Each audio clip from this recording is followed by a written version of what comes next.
Hey everyone! Yes, this is the third intro where you see me wearing the same sweatshirt. Why? Because I'm getting all these intros done in one little take so that I can get more episodes out for y'all. So don't judge me, okay? Don't judge me.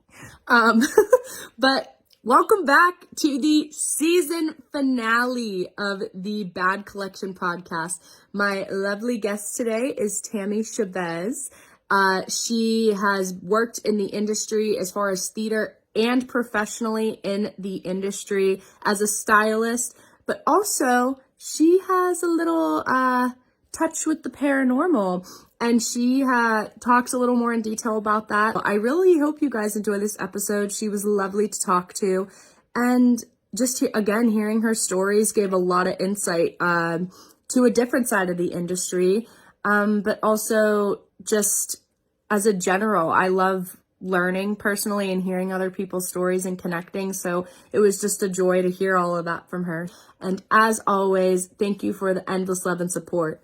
Like, comment, and share. Mwah. Can you hear me? Yeah, I can hear you. Hi. Hi. Nice to meet you. No, nice to electronically meet you. Are you feeling better? Yes, I am. Okay, so TMI, but I started my period the other day, and for some reason this time around, I haven't had cramps like these in like 5 years. I was to the point where I was going to throw up. It was so bad. Oh my God. My mom had to literally lay with me and give me like a heating pad and Tylenol so I could go to sleep because it was so bad. I was like, this is ridiculous. Like, I don't even know how I made it to work to drop off what I needed and then back because it was so bad.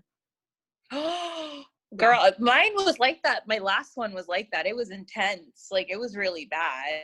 That is so weird. I don't know if it's because of the stress or something.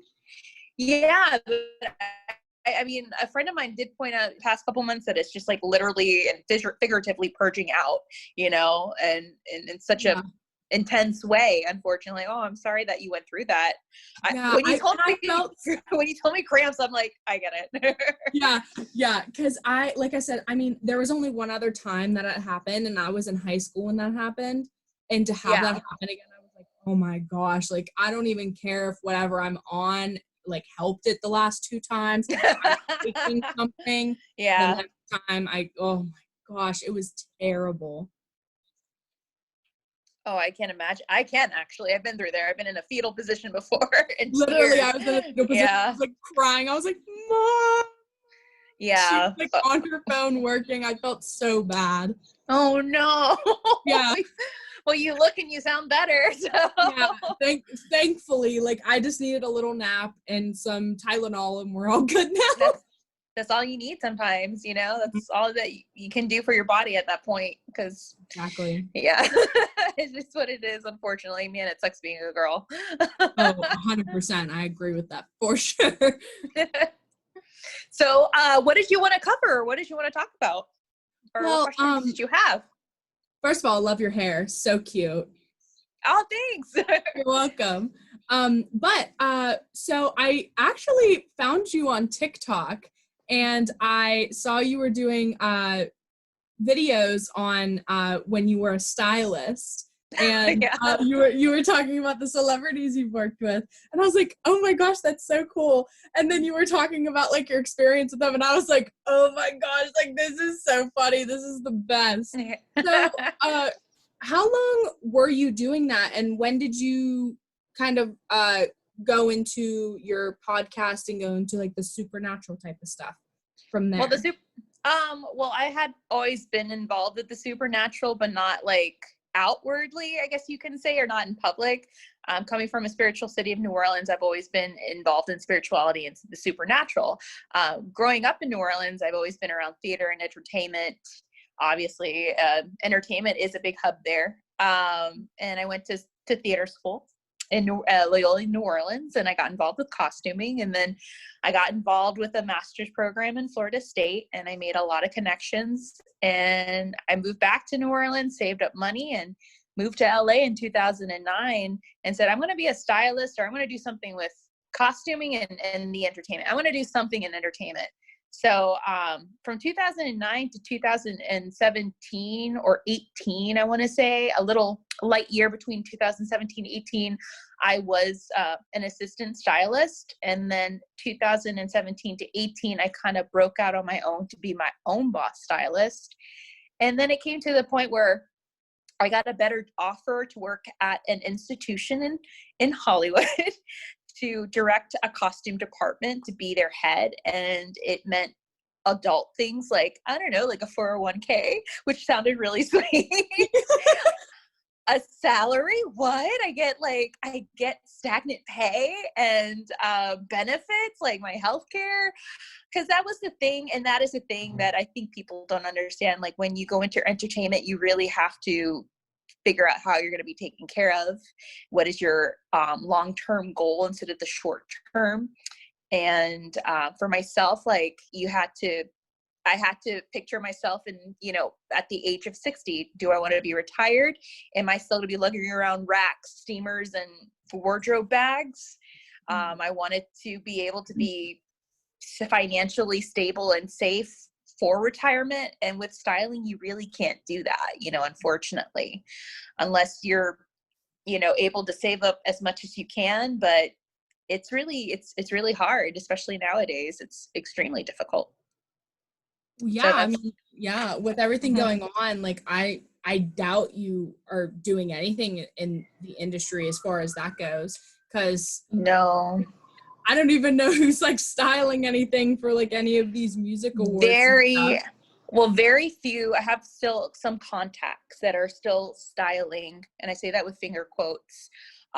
They're able to still pull from certain designers and houses, but they go and do everything virtually. So they just ship everything or deliver it to their client's home, and their client will put it on. Unfortunately, they have to have some help. And it sucks because you're not there in person to say, oh, we could take this in, we could let this out. It's like, one of them was telling me, yeah, it's like they like this dress, but they couldn't zip up the dress all the way. And I can't find a seamstress that feels comfortable going there, to touch them. That's another thing. So it's like, Yeah. okay, let's go on with the next dress that fits, what we can do. It is what it is pretty much the whole theme, Mm-hmm. So there is some work going on in terms of costuming for film. My friends who are in the union, they're somewhat working. Some are not. And they're telling me it's very slow. It's very, very, very slow. And some of them already had to have their projects canceled. So it's a pretty arduous period right now for a lot of us. Right. Yeah, because eventually I want to move down to Georgia because that's where I want to start and build my resume as an actor. And Oh my goodness. yeah, so a lot of the stuff I want to get on, there's a movie series that was based off the book series called After. Love it so much. Yeah. Yeah. And they I'm gonna have filmed to put you in contact. I have a couple friends that are movie stars over there. Josh Michaels is he was in The Walking Dead. He had a very big career in The Walking Dead. He's been in a lot of movies. And Lucy Haskell, who was in a couple shows, but that is a place to be. That's so great. That's so great. You want to be there. Sorry, Yeah. I just cut. No. That actually makes me really excited. No, yeah, that really excited me. I love that. After this, I'll put you in connection with my friend Lucy. She's really great, but she moved from LA to go to Georgia, and she actually ended up booking a lot of shows. So I think that is a really smart thing that you're doing because Georgia is actually working. So well, and amazing. Eventually I would like to make my way out to LA, but what I learned in school from my business classes is LA is very business. Like they want to just see what you have and get you out of the room basically, because they want to be able to cast as soon as possible and get everything done as soon as possible. They don't have like the crazy amount of time to just be like, okay, hi, how are you? What's your name? What's your age? Like, what's your favorite food? Like they don't have time for stuff like that. Whereas like in Georgia, you can take a little bit of time, build your resume, build your connections, get your referrals, and then move your way out to the big city. So I go to Comic-Cons a lot and I love them so much. So I've been down to Georgia a couple times and I've loved it every single time I went down. And I actually follow Josh, and he there was this one movie, I'm pretty sure it was called The Last Shift. Mm-hmm. And that movie terrified me when I first watched it. It is so good. Yeah. And yeah, then I I saw him went on to The Walking school. Dead, and I was went like, to school with Josh. that's incredible. I love that. And because he seems like a great guy, he's a lovely actor. And again, like watching him on The Walking Dead, I was like, oh my gosh, this is so insane. I saw him on this horrifying movie, and now he's a bad guy in The Walking Dead. Like, this is insane. This is so cool. And so there's a couple other people I know down in Georgia. So it's so cool to just meet other people and connect and just be able to talk about these different things. And it's just very humbling, and I'm grateful to be able to meet people like you or like Josh and all that stuff. So yeah, it's a small world. Like when you think about it, it really is. And yeah, I went to school with Josh. Josh was actually one of the first people that I styled, because he was in a band called Look Mexico, and it was a college band, and they needed help to style. Like they needed costumes for their CD cover, and they reached out to me and my friend, who were like the head of the costume department at Florida State. And it is such a small world, because he ends up doing The Walking Dead with my friend Carrie Cahill, who's also in The Walking Dead. And whenever like I will interact with Carrie, Josh would hop on my Facebook. He's like, "What a small world." I'm like, "Yeah, Josh, I went to school with you at Florida State. I went to El Loyola with Carrie." So it all turns out to be that way. But yeah, that's so crazy that you mentioned Josh. He is such a sweetheart. He's such a sweet guy. He really followed his head and his heart, and he moved to Georgia and just to be closer to his family. And he ended up booking all these big roles and, big films and big shows. And it just, it led him to a lot of great opportunities. So I think for you, going there is a really good thing, along with my friend Lucy. Lucy is not, the typical, like, she's tall, blonde, and, a size 0. Like, she's just a character actress, and she, is able to still book roles, for, these different types of shows, being, a plus size woman, and being able to, create a name for herself. That's so cool that she was able to do that. And I'm surprised that Georgia, is still trucking along throughout this whole pandemic, because it seems like they're still shooting a lot of shows over there. Oh yeah. Yeah, I think you'll do very well. I had a lot of friends that moved over there from here recently just to do that. And I had a girl from my job who ended up leaving her position to go pursue writing and acting in Georgia. She did that for 2 years, and then she ends up working for Network, and then they moved her back to LA. So it just, like I said, you got to follow your head and your heart, and you never know what's going to happen. Absolutely. So yeah. So what kind of drove you to get into styling? Did you just, like, growing up, as a little girl, did you like doing dress up, or like did that like kind of tell you stuff like that? Like, I think I always had a fascination with clothing and styling. When I got into middle school, I kind of got out of this tomboy phase. I used to be a big tomboy, and I started to actually wear makeup and learn how to dress my body. I was also a chubby kid, so I was doing swim team, and I lost all this weight, and now it's like I had to learn how to dress my new body up and grow into this young woman. But reading a lot of Delia's magazines, and reading a lot of 17, reading a lot of Teen Vogue and stuff really inspired me. I would sit in my room while I was in high school and cut out these pictures from these magazines and create collages, and go into my closet and try to replicate what I would create, these collages, kind of like a mood board for my fashion, kind of like this physical Pinterest I would create. I would go in my closet, and as best as I could, I would pull out clothing from my wardrobe to try to, I guess, replicate what I would create, from these magazines. And then I went from there, and just started playing around more and more. How I got involved in styling and why I got involved in styling is because I just wanted to kind of get out of that nutshell of theater and go into more entertainment and work with fashion. So I did that by helping my friends like Josh, like and his band, styling them for their CD cover. And then I moved to LA and ended up doing that for other rock stars. And it just kind of snowballed from there. I love that so much, because it, again, like with us both saying, like, it's such a small world, like you just never know like who you're gonna meet, who you're gonna talk to, who you're gonna work with. And so that's why, like, I just love this industry so much. Yeah, it really is. Yeah, you just meet like such like-minded, kind, wonderful people, and it's just a blast.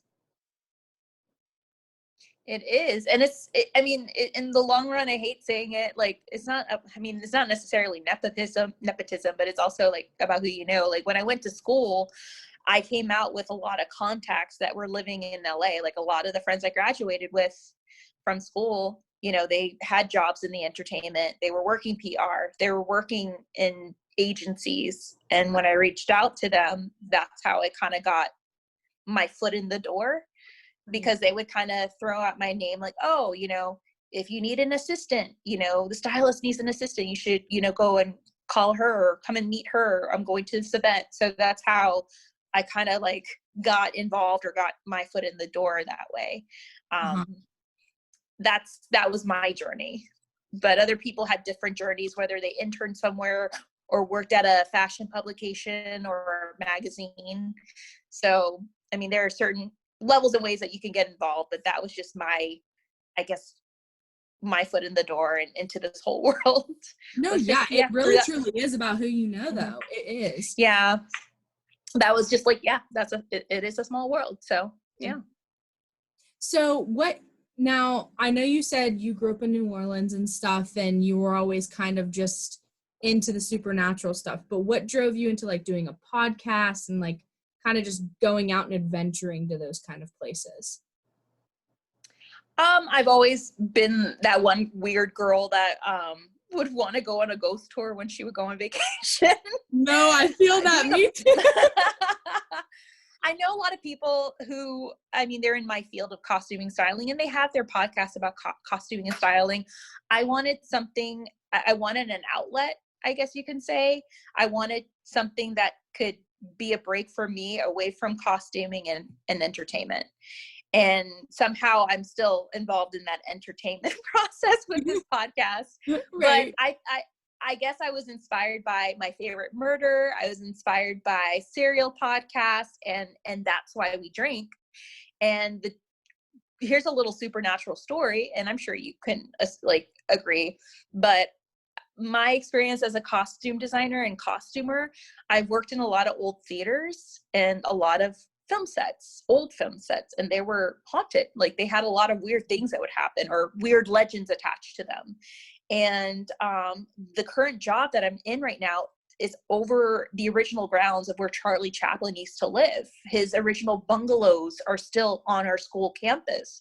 They're turned into the theater and the library. So there was also these stories and legends that surrounded the campus, and stories would circulate each year by different students, different years. None of these students had an association with one another. But being in a costume shop, also gossip would always circulate there during fittings, as you know.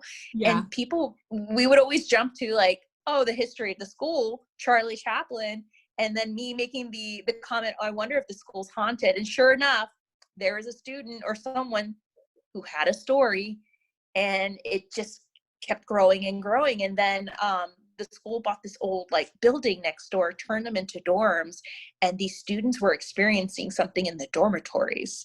And it was all the same story. They would see a man in a bowler hat walking around, certain times, hearing a little girl laughing and running up and down the hallways. There's no kids in our campus, things like that. So my coworker and I thought, let's do a podcast based on, Hollywood true crime and the paranormal.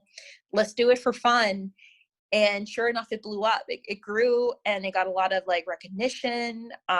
We've been approached by networks to audition for shows with Travel Channel, and it just like kind of grew from there.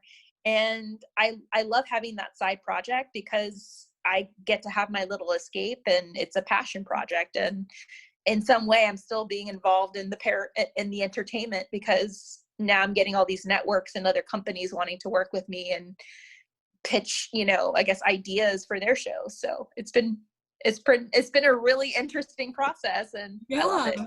Mm-hmm. Yeah, like I'm a huge horror fan.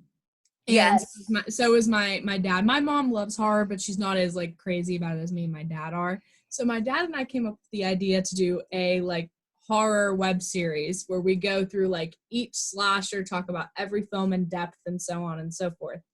And it's just like hearing your story about all of that. And because again, I'm an actor, and my main thing is I really want to be in horror movies, like horror TV series. I'm down for any other genre, but that's my favorite. So to me, like just putting your knowledge out there, showing yourself, like I just think it's so important, and you just never know whose eyes you're going to catch. It's true. You should never box yourself. Like, you should never box yourself as an actress. I didn't want to box myself as just a designer and costumer. Mm-hmm. I think I was at that point where I wanted to move on to something else and slowly transition my way into it. And that's what, doing this podcasting, doing these adventures, and working with other individuals in the paranormal has led me to do. And it's funny, like, I feel like I'm getting more of my foot in the door in the industry than I did when I was in styling, oddly enough. Yeah. Now I'm not like behind the camera. They want me to be more working with the camera or working in front of it, which is really interesting. But I mean, if it's anything I could tell someone is like, don't box yourself into one category. Always remember to be a Swiss Army knife in this industry. If you want to if you want to be an actress, and then, I don't know, get into special effects, you can do it at, or go into creating a podcast talking about famous slasher films, do it. Especially now it's the time to create and to put out content because of what's happening. Yeah, absolutely. Yeah. And it's so hard because a lot of the friends that I've graduated with, a lot of them are like really going into finding an agent, but no agencies are taking anybody. They've either like let go of people, or they're just not taking anybody, period, because there's just not a lot of work right now.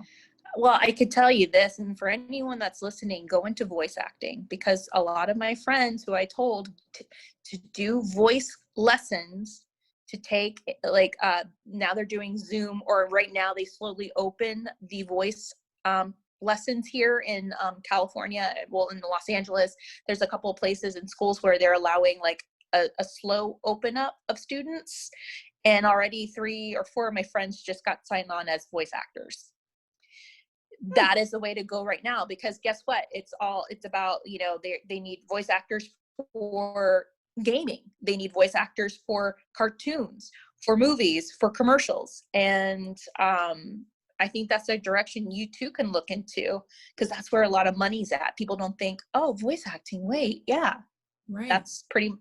That's a very lucrative industry within this field. So exactly. No, I agree with you. Well, thank you for bringing that up, because now I can look more into that a little bit too. Oh yeah, like that. They're looking for people. There's a lot of companies looking for people just to read scripts, and you're good at that. So there you go. Yeah, exactly. And then again, with everything going on, once again, like a lot of stuff is going to be more voiceover probably, or just virtual in general, until they can just get a handle on everything going on. And I mean, like, yeah, there's things that are filming on set, but they're still just having to take the precautions. And then like an example, like Robert Pattinson, I guess, just got diagnosed with COVID, and then they had to halt production on that. Like, you just never know if someone's going to get sick.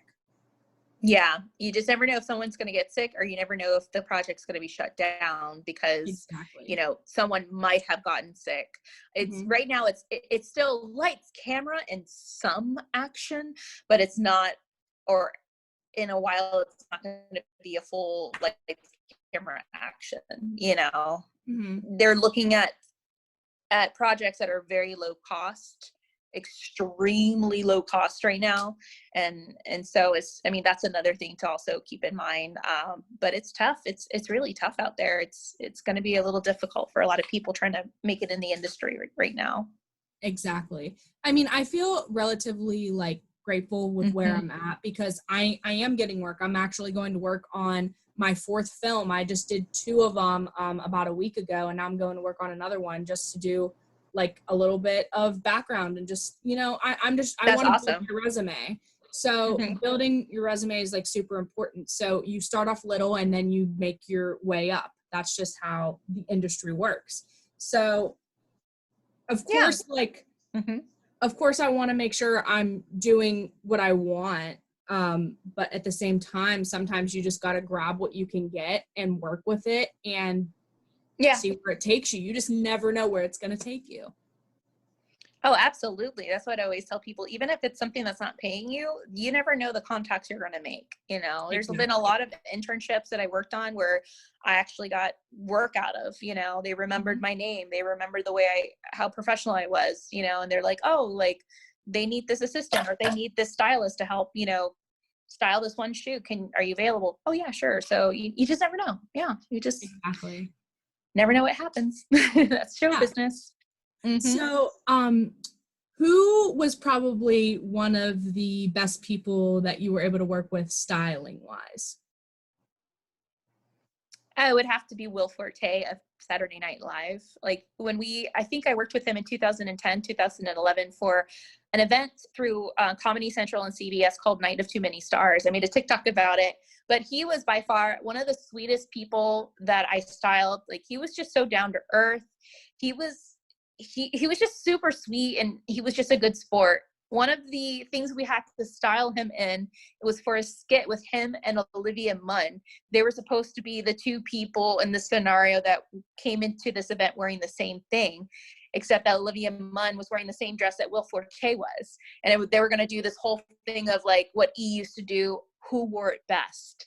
So he was game for, wearing the heels, wearing the jewelry, wearing the dress. Like he never complained. He was just all for it. And it was super, super fun to work with him. He would joke, he would tell stories. Like in the end of the day, like I actually really wanted to go out and have a beer with him. Like, cause he was just such a cool guy and so down to earth. And, he wasn't all about the celebrity. He was just about, raising money for this event and his craft. And that's something I really admired and respected about him. I think what I've come to really have a pet peeve over personally, and because I went to school with some people that were all in it for just the fame and money, and that irks me very much, simply because from a young age, I knew this is something I wanted to do. My main thing going into this industry is just, I want to be able to entertain people and make people smile and just inspire people and help people artistically. And it is none of my business, but like to hear other people be like, oh, I can't wait to make like millions of dollars. And I'm like, in my brain, I'm like, that's your intention. Like you have nothing else out of this. Yeah. And it's just like, it kind of just makes me upset because of my personal ways, but then who knows what their other personal ways of it is too. That is a big pet peeve of mine. I'm like, why? Like there's so much more to it. There is. I've had, especially at my job, we had a couple students that are like that no joke, story time. There's this one guy who he came from the East Coast just to come to LA to be discovered, but he also wanted to learn acting at our institution. And I remember like this talk, I was in a dress rehearsal, and during the notes, like this director got really upset with him because he wasn't paying attention. He wasn't really absorbing the notes that he was given. And the director kind of cornered him. He's like, what are you here to do? And the guy was like, the student's like, I'm here to be famous. And he's like, well, I'm sorry, then you're in the wrong school for that. Like, what makes you think will make you famous? Well, just, learning acting from here and eventually walking down Melrose and being discovered. And we all thought, I like, there's a point where I like almost dropped my thread and needle. I was like, is he joking? Like, are you like, all of us were like, looking at him like he's joking. And the director's like, are you serious? And he's like, no, I am going to be walking down Melrose one of these days. And I promise you, like, an agent or a director is going to find me. He's going to scout me out. And the director kind of gave him this dumbfounded look, like, he's like, good luck with that. Good luck with that. Because you're wasting your time and everybody's time. But there are people that really have that mentality. I think it's because they read about it in magazines. And it has happened with people, very few, who have been discovered in different places in LA, but not everyone.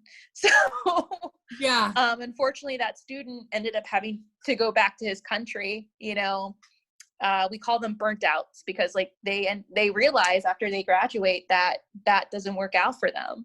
And because of their visas running out at a short time, they didn't get that gig because they spent their whole time walking up and down Melrose thinking they were going to get noticed instead of putting the actual work into it. So yeah. Oh, 100%. Yeah. Yeah. There's some people that are like that you look at, you're like, bless you. Yeah, no, exactly. Like, acting takes a lot of passion, drive, commitment, work. And if you can't even, if you can't do any of that, like, it's not going to work.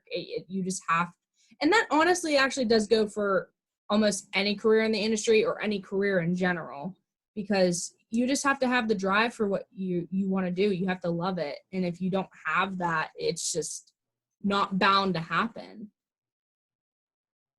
That's exactly what I learned. get too from a lot of my TikToks. I have a lot of people like, I want to do what you do. And they hit me up on Instagram. They're like, how do I do what you do? And I said, well, do you have any experience in fashion or design? No. Then I'm like, well, it's good that you intern somewhere and put in the work. It's good that you go to school to understand design if that's what you want to do. And I asked them, like, what do you want to do, style or design? Both. I'm like, okay, well, you're going to have to go to school. Do you know how to draw? No. Do you know how to sew? No. Do you know anything about history of fashion? No. What about color theory? No. You need to get educated. You have to train yourself to do that. Exactly. There's a lot of time and effort and work that goes into it, just like acting. Yeah.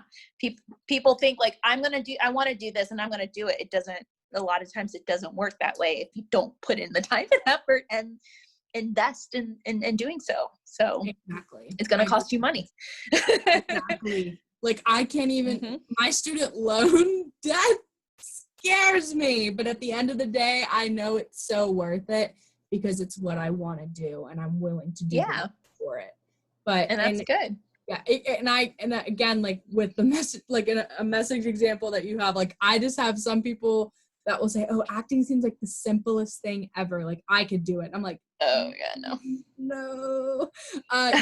You have to read the script. You have to analyze it. You have to memorize your lines. You have to know your character. You have to know the emotion. You have to know the intention, the tone, everything. Like, there's so much. Yeah. And I'm like, oh, honey, you have no idea. You have to go to school and just take a script analyzing class and then let me know if it's easy enough for you. Like, it just makes me laugh sometimes. Yep. That's true. That is true majority of the time. And then it sucks because there's other people that I've seen who don't go to school for it and they just have this natural talent. You're like, what? Yeah, no, exactly. You know, they're just blessed, you know? Mm-hmm. And kudos to them. Like, they have it, great. But some people have to go to school, and there's nothing wrong with that either. I feel like it doesn't matter how amazing you are. There is an endless amount of training you can do with acting. You're constantly learning with acting. There's no end. Yeah, that's true. Like, you constantly have to educate yourself. For sure. So I know I'm jumping back and forth between the supernatural stuff and then. No, it's fine. No, you're fine. What have you ever had, like, any, like, really terrifying, like, encounters at all anywhere, like, to the point where you were, like, shaken or, like, almost traumatized or anything? Yeah. Well, you know, I made a TikTok series about the ghost of Frank, and it's funny because after I posted that series, people really thought that what I captured in one of my TikToks that I had taken a year ago was my reflection on my lenses from my phone.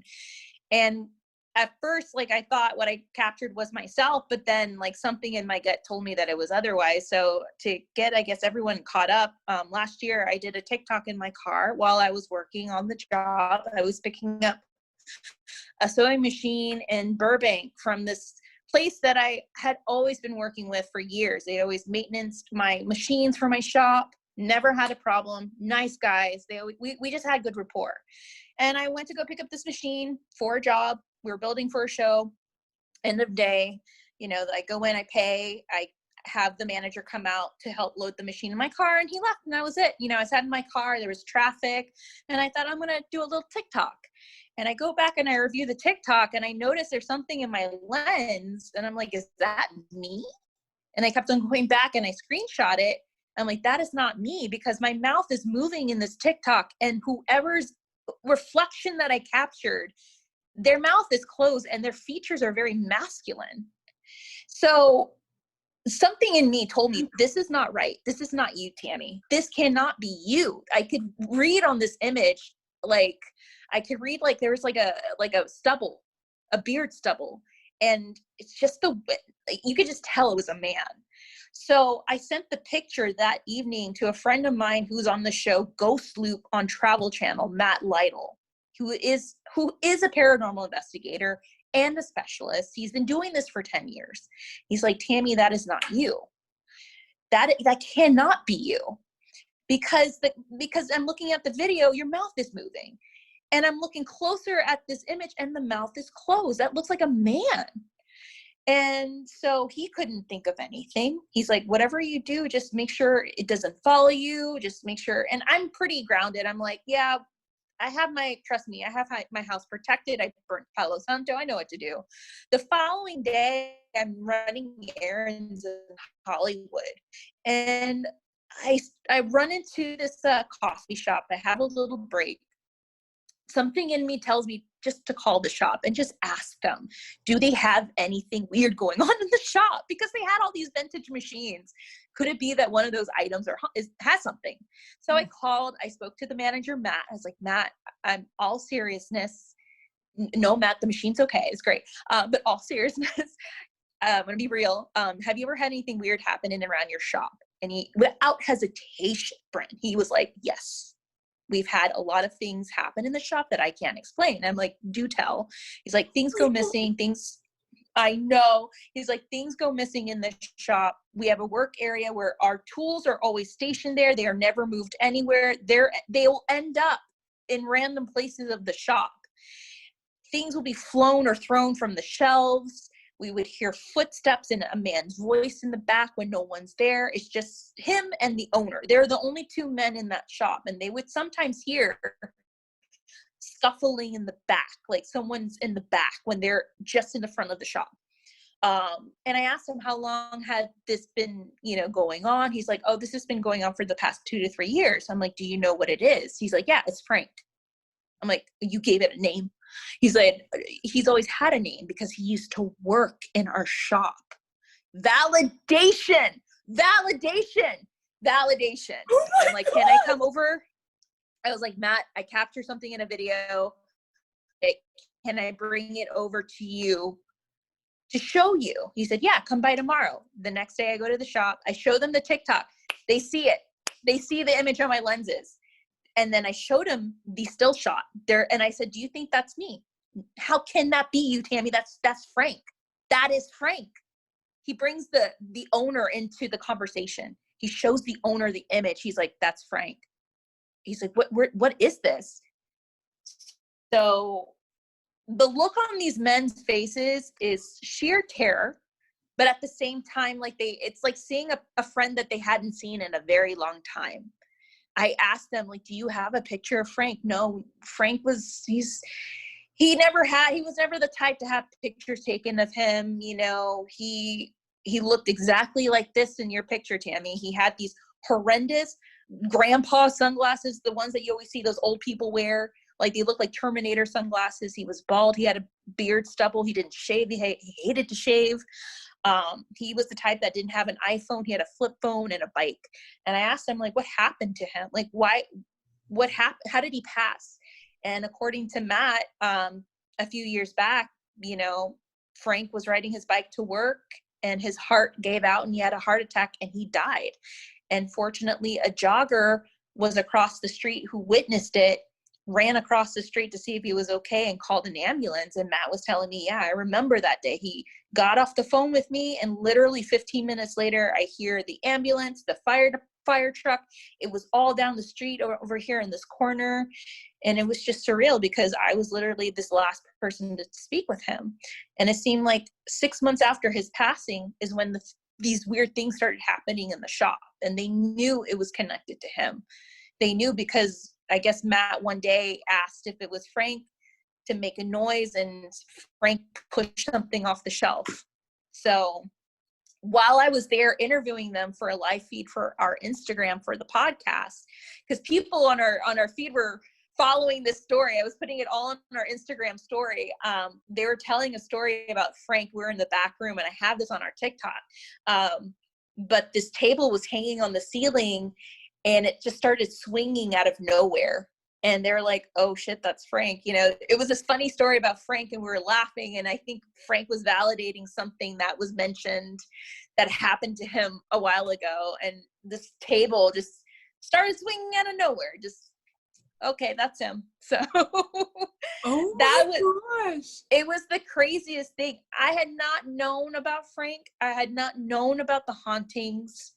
When, you know, people still write in the comments, that's you, how can that be me in the picture, when I had validation that these gentlemen clarified with me that this is their deceased employee. Yeah. And that they confirmed the hauntings, you know? And then I asked him, I was like, why do you think he showed himself to me? He said, I don't know, maybe it's because you do this and you're more open to it, or maybe he helped you in the past with a transaction. He remembered you, like, you know, maybe he was curious. He was always a nosy guy. He probably wanted to know what the hell you were doing with this tiki-taki thing. I was like, TikTok, you know, you know, and yeah, like, you know, maybe he wanted, and my takeaway from it, I just felt like Frank wanted his story to be told, because when he died with nothing. Unfortunately, he didn't have any friends. He didn't have any family. All he had was that job, his flip phone, and his bike, and the clothes on his back. And, you know, to this day, you know, I still remember him. I still tell his story, and I think he wants it that way. I think he wants to be remembered, you know.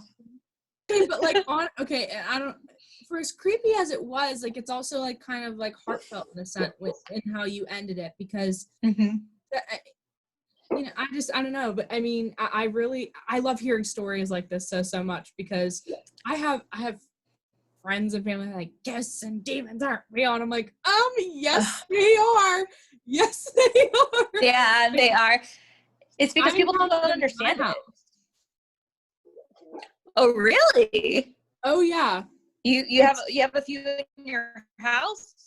Oh my. So yeah, so okay, well, story time for me. Do tell. Every time I tell this, Tammie, people get freaked out, and I don't blame them because it terrifies me.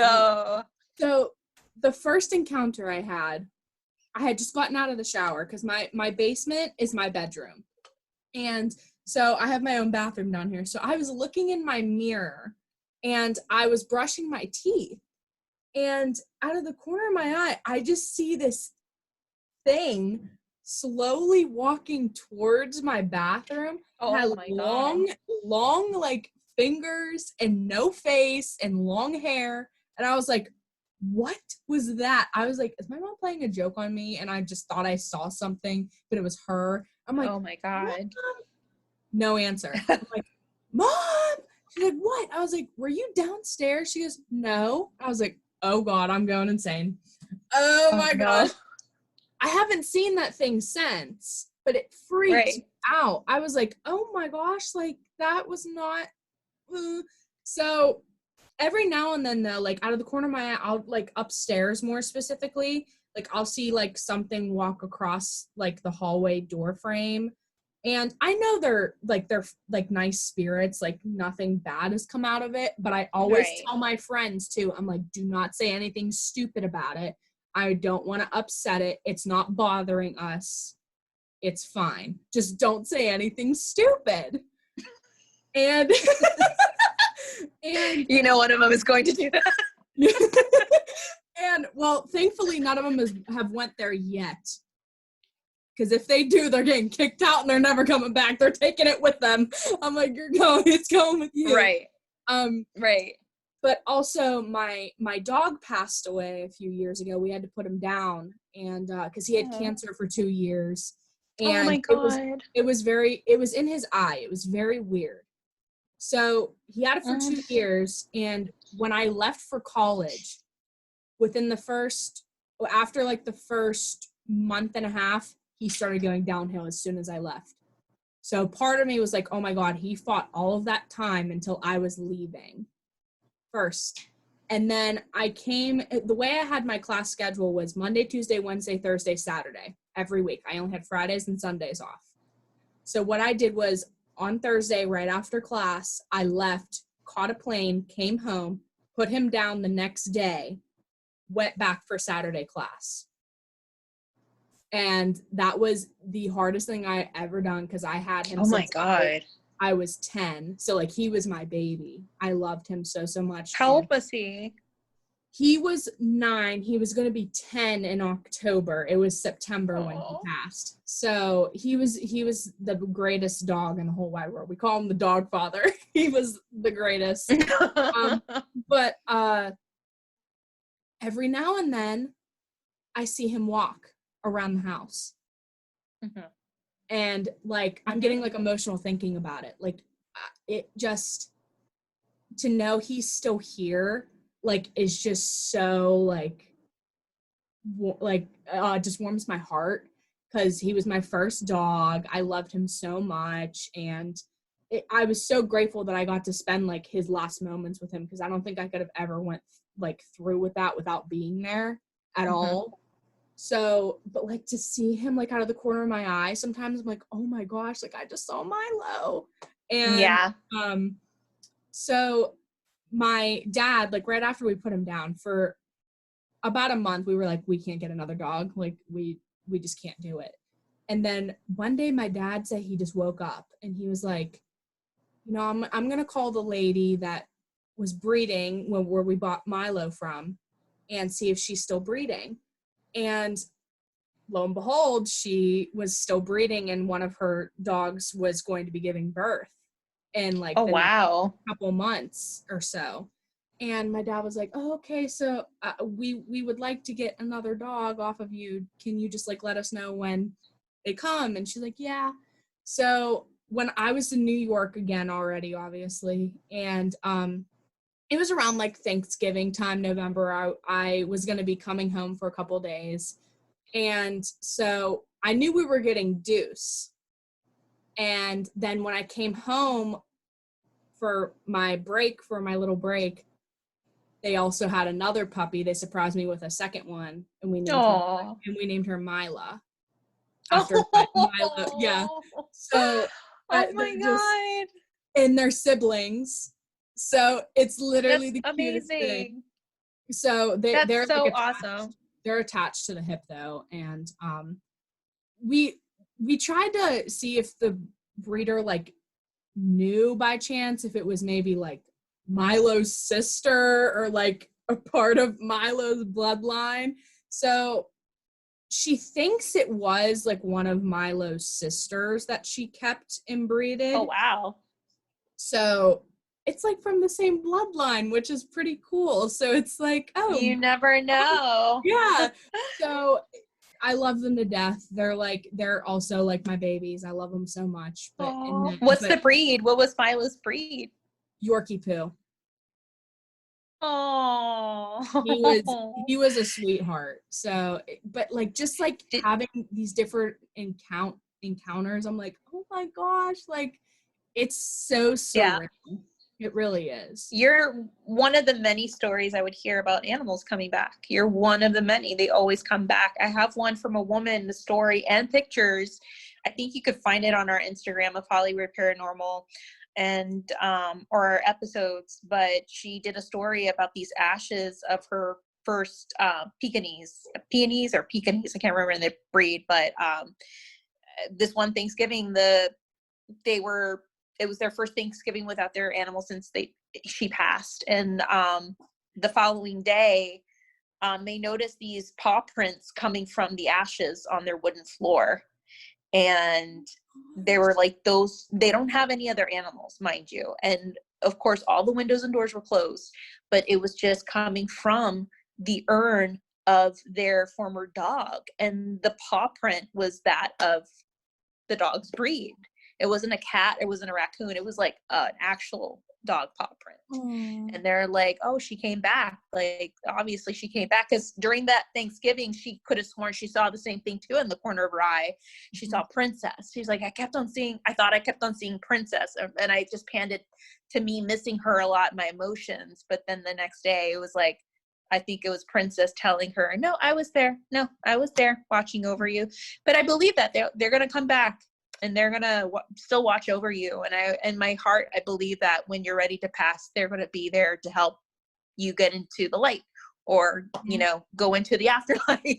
Right. So, exactly. Yeah. Yeah. Cause it's going to be a Coco moment. Mm-hmm. Yeah. We kept his ashes. So I definitely feel like that also is an indicator as to why I'm also seeing him for sure.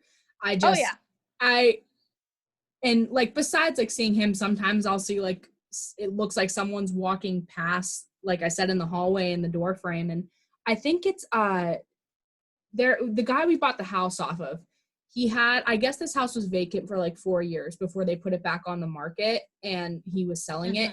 But his father built this house in like the 50s. So wow. my assumption is it's the guy's father that I'm seeing. And could be, like I said, could be. Yeah, so I'm like, I never had any bad encounters. I always speak well on them, and I just tell my friends, listen, don't say anything stupid. No stupidness around here. But yeah, like, it's just in a sense, it's like really cool to see that. Always respect them. Always respect them. Yeah, exactly. Very big on respecting spirits. Very big on that. But it's always just don't follow what the ghost bros do. Yeah, exactly. Yeah, don't follow what Ghost Adventures does. We don't need any upsetting ghosts in this household. That is for sure. Just really cool to see. Really cool to see that kind of stuff. And then of course, like, just to see like Milo every now and then, and it just, it warms my heart. It's very cool to just get a glimpse of that. And I like your little touch that you said too. It's like, oh, they're gonna it's like they're the light. It's when you come to your point in life. I always 100% believe that. Yeah. I tell my dog, I'm like, I know you're going to be with me forever. I know I'm not going to have you physically forever.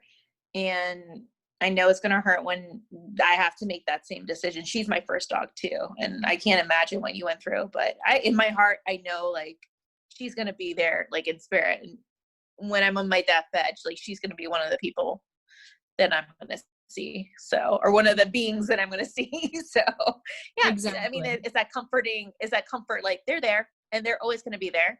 And when your time comes, they'll help you transition. So, and that definitely, I love that point of view for sure. Well, and then when we had put him down, we were going to get him cremated, and it was hard because he was already gone and I was holding him. Yeah, that I can't even imagine. I know I told my husband, if we have to put our little girl down, like I have to hold her. I have to. I never want to be those. It has to be done in our space. I need to hold her. Both of us have to hold her. Exactly. Like I don't want her to ever feel like, she was left alone, and the last people she's going to see is the person that's going to do the process. But absolutely not. No. Exactly. But that's good that you flew there to be with Milo, and I think he really appreciates that. So that's why he's still there. He's like, needed to. I knew. And we were like, we went. I'm not sure how it would work if you did it at your home. I don't know how you would contact people as far as that went, but regardless, we were all with him and we all stayed with him. And then we took him together. And yeah, it was definitely one of the hardest things to ever go through. So the one thing I can definitely say from a pet lover's perspective, letting go of your first animal is not easy. And the best thing you could do for that animal is to be there with them in their final moments. You don't want to leave them alone. That is the worst thing you could do to an animal. Oh, absolutely. Oh, yeah. Oh, I can imagine. There's people that would do that. They'll just like dump them at the vet and handle the rest, and that's it. And I think that's their way of processing it because they don't want to have to deal with the pain. But still, it's like I can never do that. I can't. Yeah, it's like it would be like doing it to a family member. Like I could never. So yeah. My husband and I are in that boat too. Like we're like, we don't know what's going to happen here in LA with the housing market, but mind you, like we need to find a property and a house where we can have all these rescue animals there. Because I do see myself doing that too, retiring with a bunch of animals. That's what just want to be surrounded by dogs, by boxers. Exactly. So. Exactly. There's just something about a relationship between a dog and a human that is just so like precious, and like I think it's beautiful. So I'm definitely gonna have multiple dogs in my future because they're one of the because they're so special, and they're one of the very few beings that don't judge you. They love you unconditionally. Like they're like, they don't care, what you look like or what you had done in your past. They love you unconditionally. So that's something that's a special bond. Yeah, it is. I agree. Yeah. So, I mean, like the last question I really have for you is, like, what have you been up to, like, since the pandemic started? What have you been really working on, watching, doing? Since the pandemic, I've actually still been working. Fortunately, I still have a job, which has been, I think, one of the best things I felt like was the best decision I made transitioning from styling was this job, because I'm like, well, I'm still working, there's very few of my friends that are. So I've been trying to work with the school, with their task force, creating masks for the students that are about to come in. I guess in January when we're supposed to pick up. We also have a sister school in New York that they're already going to classes. They're doing a hybrid method. So I, was still able to work with them and produce masks and still keep busy. I'm also doing the podcast and now doing these TikToks that I had no idea would blow up. Honestly, when I did the TikToks, I had no idea that they would blow up the way that they did. And just like taking things one day at a time, sleeping a lot, being with my dog, and trying new recipes and reaching out to my friends, and just figuring it all out, I guess. But still, like, trying to keep busy. I think that's the best thing I could do. Keep busy and just take care of myself and get caught up on a lot of episodes of Ghost Adventures and Gossip Girl and Selling Sunset. So just things like that. But my husband and I have been very fortunate that we have been working and keeping busy. So that's what I've been up to. Yeah. That's really great. I'm glad to hear that you kept working and that you were busy. That's really great. I know. We were really scared. Like, well, the school in the beginning, it was funny because my job was like, they were kind of in denial. Like, they were like, no, we're going to go back to, we're going to open back up in April. No, we're going to open back up in May. We're probably going to open back up in late July. And I think they gave up. They're like, I don't think we're opening up until 2021. We're like, I don't think that's happening either. So, it's thankfully, because we're a private sector, like we've been, I still have had a job. So that was really good. Definitely a blessing. Mm-hmm. Oh, well, all right, Tammie, I'm so happy you got to do this. It was so great to meet you. You're very welcome. And I love your TikToks. I'm obviously going to continue viewing them because they're just great. Thanks. I can't wait for more of your podcast, and I just can't wait to see what comes up for you. Thank you so much. And for you too as well. Good luck with Thank you. everything. Thank you. Well, I will keep in You're very touch and we will talk again soon. We will. Yeah. Hit me up again. We'd love to be back on the show. Awesome. All right. Have a good one, Tammie. Thank you. You too, Bryn.